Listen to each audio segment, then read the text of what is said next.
Inauguration చేశాం. తర్వాత అబ్దుల్ కలాం వచ్చారు, ఆయన కూడా ఆశీర్వదించాడు. ఈరోజు బాలకృష్ణ గారు బసవతారకం క్యాన్సర్ హాస్పిటల్ని సమర్థవంతంగా ముందుకు తీసుకెళ్తున్నారు. అదే సమయంలో ఎన్టీ రామారావు గారు చనిపోయిన తర్వాత, నేను ముఖ్యమంత్రి అయిన తర్వాత ఎక్కడ చూసినా కార్యకర్తల్ని పొట్టున పెట్టుకునే పరిస్థితి వచ్చింది. కొంతమంది ఏవైతే ఫ్యాక్షన్ పాలిటిక్స్లో చాలామందిని చంపేశారు, తండ్రులు లేని అనాథలయ్యారు.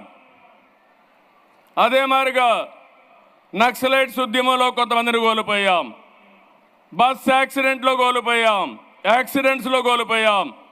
అప్పుడు నాకు అనిపించింది, తెలుగుదేశం పార్టీని నమ్ముకున్న తెలుగుదేశం పార్టీ కుటుంబ సభ్యులు, నా కుటుంబ సభ్యులు అనాథలు కాకూడదనే ఉద్దేశంతోనే ఎన్టీఆర్ మెమోరియల్ స్కూల్ పెట్టి మొట్టమొదటిగా శ్రీకారం చుట్టాం.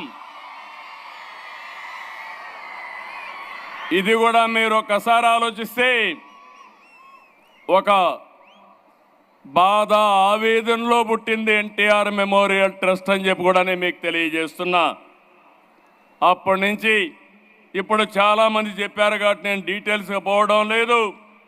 ఆరోగ్యం, విద్య, విపత్తు సాయం, స్కిల్ డెవలప్మెంట్, మహిళా సాధికారిత, ఇలాంటి కార్యక్రమాలు అనేక కార్యక్రమాల్లో దూసుకెళ్తున్నాం. ఇదే సమయంలో ఇంకొక విషయం మీరు చూస్తే నాంది ఫౌండేషన్ పెట్టాం. నేను అమెరికాకు పోయి అమెరికాలో ఎన్ఆర్ఐస్ అందరూ కలిసి మేము కూడా రాష్ట్రానికి సేవ చేయాలి, తెలుగు జాతికి సేవ చేయాలి. గవర్నమెంట్లు ఎప్పుడైనా పోయినప్పుడు ఇబ్బందులు వస్తాయి, ఒక మార్గం చూపేమంటే నాంది ఫౌండేషన్ పెట్టి ఆ రోజు డాక్టర్ రెడ్డీస్ ల్యాబొరేటరీస్ చైర్మన్ని దానికి లీడర్గా పెట్టాం, చైర్మన్గా పెట్టాం. ఆ తర్వాత ఆయన చనిపోయేటప్పుడు అదే పనిగా ఆనంద మహేంద్రకు చెప్పి, ఇది నాకు చంద్రబాబు నాయుడు గారు అప్పచెప్పారు, నేను దీనిని మీకు అప్పచెప్తున్నాను, ఇది దేశ సంపద, భవిష్యత్తులో జాగ్రత్తగా చూసుకోమని ఆ రోజు రెడ్డి గారు ఆనంద మహేంద్రకు అప్పచెప్పారు. ఈరోజు నాందిని మీరు చూస్తే ఒక నేషనల్ ఎన్జిఓగా తయారైంది. బసవతారకం ఒక బ్రహ్మాండమైన ఇన్స్టిట్యూట్గా తయారైంది. ఒక ఎన్టీఆర్ మెమోరియల్ ట్రస్ట్ ఈరోజు ఈ విధంగా సక్సెస్ అయ్యే పరిస్థితికి వచ్చింది. నేను గర్వపడుతున్న ఇద్దరిని చూసి.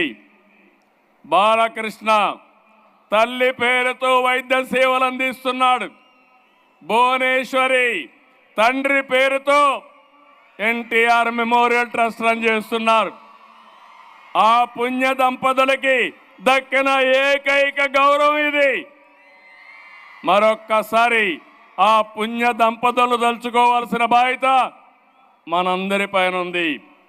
మంచి మనసుండే మనుషులు మన దగ్గర లేకపోయినా వాళ్ళ ఆశయాలు మన దగ్గర ఉన్నాయి, వాళ్ళ సంకల్పం మన దగ్గర ఉంది. అటు బసవతారకం క్యాన్సర్ హాస్పిటల్ కానీ, ఇటు ఎన్టీఆర్ మెమోరియల్ ట్రస్ట్ కానీ శాశ్వతంగా ఉంటాయి. తెలుగు జాతి ఉన్నంత వరకు తెలుగు జాతికి పనిచేస్తాయని కూడా విజ్ఞప్తి చేస్తున్నా. ఈరోజు ఒక మంచి కాస్ కోసం ఈ కార్యక్రమాన్ని ఏర్పాటు చేశాం. నేను దానికంటే ఎక్కువ ఆనందపడుతున్నా. ఇన్ని వేల మందిలో సేవాభావాన్ని రగిలించడానికి ఈరోజు ఈ కార్యక్రమం ఉపయోగపడే పరిస్థితి వచ్చింది. సేవాభావం వస్తే అక్కడి నుంచి కార్యక్రమాలు ఆటోమేటిక్గా జరిగే పరిస్థితి వస్తుంది. ఈరోజు యూఫోరియా మ్యూజికల్ నైట్ పెట్టారు. ఎగ్జాక్ట్గా 28 సంవత్సరాలైంది. నాకు ఇప్పటికి కూడా జ్ఞాపకం, 11 సంవత్సరంలో స్వరవేద కార్యక్రమం ఆ రోజు గచ్చిబౌలిలో పెట్టాం. ఆ తర్వాత ఈ కార్యక్రమాన్ని రెండో కార్యక్రమం కింద ఈ కార్యక్రమాన్ని తీసుకున్నారు. ఆ రోజు ఈ రోజు మీరు చూస్తే ఒక పక్కన శివ